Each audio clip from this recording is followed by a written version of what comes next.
Hey guys, Mandy Fraker coming at you again to talk about movies. As always, please hit the subscribe button, like this video, and share that shit. So, I don't know about you guys, but I grew up with a really good family. We went on a lot of road trips, a lot of vacations, whether we were driving, you know, many states away somewhere like Delaware, Virginia, or wherever, or whether we were on a plane on our way to Orlando. We had a lot of very memorable family vacations. I can remember one where we all went to Orlando.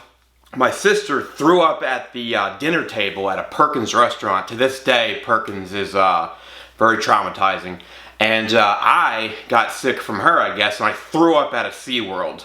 Just right there in front of all the fish tanks with people walking by. Pretty embarrassing, but I'll probably never see those people again.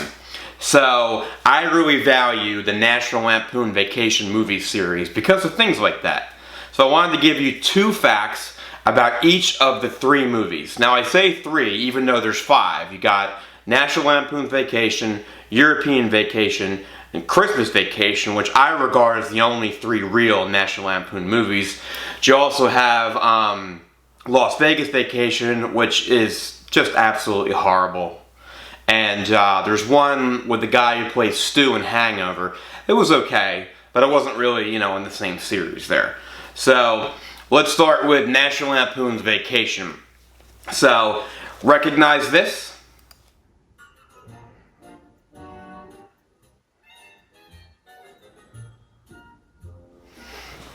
That's the opening of Married with Children.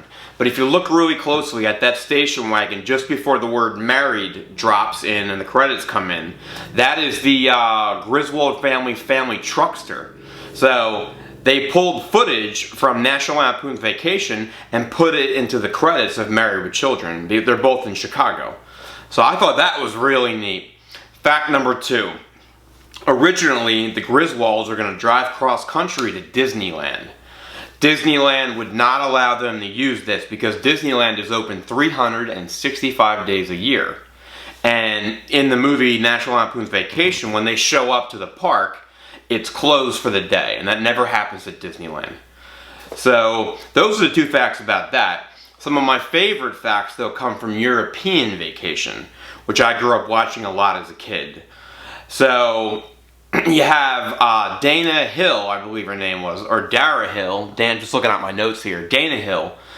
There's a scene where she's having a nightmare.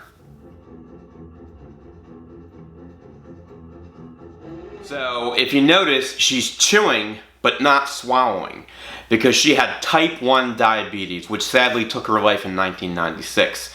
So, you know, even though she's not the biggest actress in the world, she's still, you know, cared enough about her role to, you know, put that food in her mouth and chew it, even though it could have killed her. And she had to be very careful not to swallow any of it.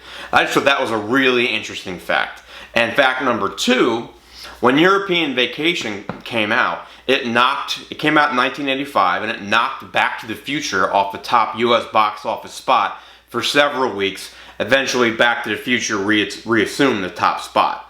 But who could imagine that that movie would knock Back to the Future off the top spot in 1985? And then Christmas Vacation. I'll be honest with you, when I was doing research on this, I really struggled with finding interesting facts about this film. But the one most interesting fact is, if you take a look at Todd and Margot's house, I don't have a clip that really like brings it back and shows you the whole house. But if any of that looks familiar to you, that is the very same house that the Murtaughs live in all the Lethal Weapon movies. So that's on a back lot at Warner Brothers. It's not like a real house where you could drive by it today. It's actually, I think, like a mile or something like that from the main, you know, studio lot. And you can't see it. It's not on the tour anymore. I don't know if it actually was, but I read somewhere it was on the tour and it caused some issues, so it's not anymore. And fact number 2, interesting, but not as interesting as the last 5 facts. That menacing scene that you see right here.